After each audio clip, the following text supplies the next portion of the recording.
La Cour constitutionnelle se jette à nouveau dans l'affaire et à tort. À tort. Pourquoi? Parce que c'est déjà prononcé. Déjà dans la procédure pénale ordinaire, lorsque un magistrat ou un juge a déjà donné son avis dans une affaire, il ne peut plus réapparaître pour de nouveau participer aux délibérations et à la décision.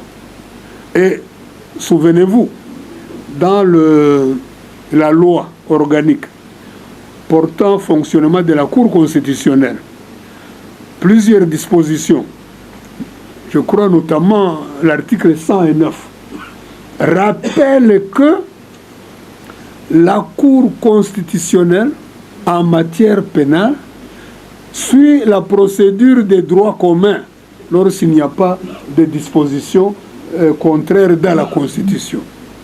Donc, il n'y a aucun argument, aucun, au niveau du droit, pour que la Cour se saisisse à nouveau, parce que ses propres arrêts même lui sont opposables.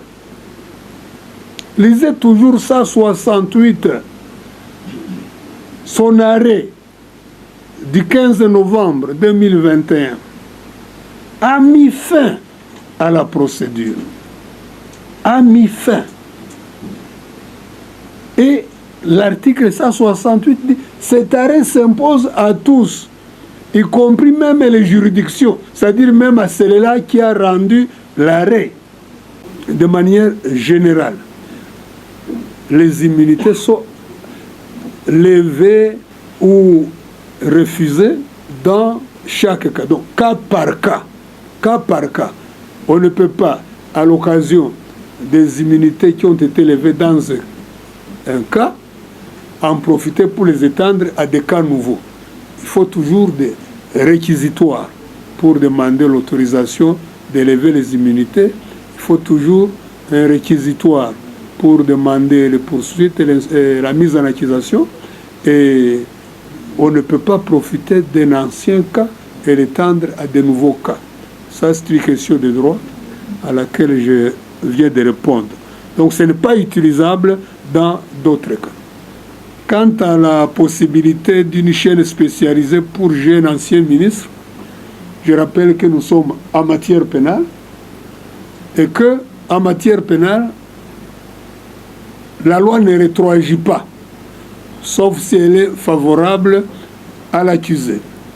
Ainsi donc, même si une chambre spécialisée était créée, elle ne concernerait pas Matata. Voilà la réponse. Maintenant, la contrainte promise dans le mandat de comparution, si elle est exercée, c'est une voie de fait. Quand une contrainte est exercée sans fondement juridique, c'est une voie de fait. La violence légitime de l'État, c'est puisque elle est conforme à l'état du droit. Elle est conforme à notre Constitution, à nos textes. Toute violence exercée par une autorité en violation de la Constitution et de la loi, c'est une voie de fait, c'est un abus de pouvoir. C'est quelqu'un qui veut imposer sa volonté et non celle du peuple congolais.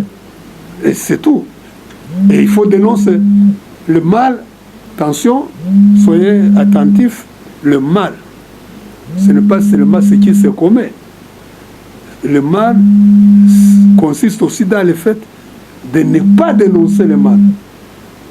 Notre devoir de citoyen, au minimum, c'est de dénoncer le mal. Vous entendez parfois les gens vous dire, donc Matata est impuni. Il n'est pas impuni.